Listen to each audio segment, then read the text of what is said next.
Welcome back to my channel. আজ আমি তোমাদের সামনে নিয়ে এসেছি একটা পটলের রেসিপি। সেটা হলো পটল কষা। দেখো 5টা বড় সাইজের পটল আমি নিয়েছি, 2 সাইড দিয়ে কেটে ফেলে দিয়ে খোসাগুলো আমি ছাড়িয়ে নিয়েছি। এবার বটির সাহায্যে এইভাবে আমি কেটে নেব প্রত্যেকটা পটল। দেখো কাটা হয়ে গেছে ডিজাইন করে। তারপর আমি জলে ধুয়ে নেব। জলে ধুয়ে এবার একটা গ্যাসের ওপর বসিয়ে দিয়েছি কড়াই, তাতে দিয়ে দিয়েছি সামান্য পরিমাণ সর্ষের তেল।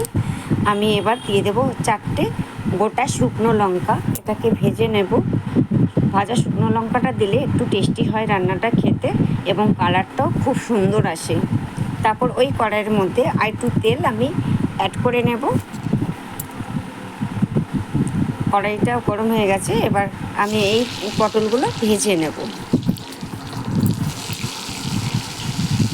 দেখো সব পটলগুলো আমি দিয়ে দিয়েছি। তো নাড়াচাড়া করে দেবো সামান্য পরিমাণে নুন, সামান্য পরিমাণে হলুদ গুঁড়ো দিয়ে দেব। দিয়ে আমি পটলটাকে একটু নেড়ে চেড়ে হালকা হাতে ভেজে নেব পটলটাকে।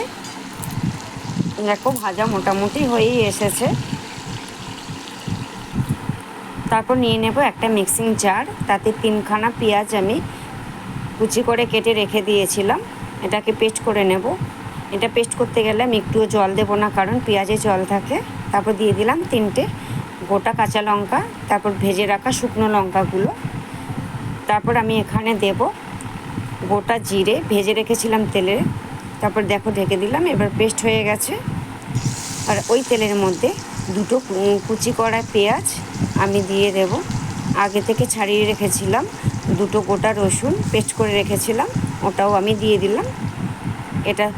তারপর দিলাম সামান্য পরিমাণে নুন, তারপর দিলাম সামান্য পরিমাণে হলুদ। এটাকে আমি একদম লো টু মিডিয়াম আঁচে 2 থেকে 3 মিনিট আমি কষাবো। কষানো হয়ে গেছে। এবার ভেজে রাখা পটলগুলো আমি দিয়ে দেব। হাফ চামচ চিনি, তারপর দিয়ে দেব স্বাদ মতো নুন। আমি আগে অল্প হলুদ গুঁড়ো দিয়েছিলাম, তাই আরেকটু হলুদ গুঁড়ো অ্যাড করে নেব। নাড়াচাড়া করে একটু কষাবো লো টু মিডিয়াম আছে। তারপর আগে থেকে যেই পেস্ট করে রেখেছিলাম পেঁয়াজ, কাঁচা লঙ্কা, শুকনো লঙ্কা আর গোটা জিরে ভাজা, এবার ওই মশলাটাকেও আমি দিয়ে দেব। এবার হালকা হাতে আমি নাড়াচাড়া করব। দেখো রান্নাটা হয়েই এসেছে। ওপর থেকে ছড়িয়ে দেব হাফ চামচ গরম মশলা গুঁড়ো। তারপর দিয়ে দেব আমি ওপর থেকে ধনেপাতা কুচি। রান্নাটা রেডি হয়ে গেছে মোটামুটি। এই ভিডিওটা যদি তোমাদের ভালো লেগে থাকে অবশ্যই লাইক, শেয়ার এবং কমেন্ট করে দিও। আগামী পর্বে নিয়ে আসবো তোমাদের জন্য নতুন কোনো রেসিপি। সবাই ভালো থেকো।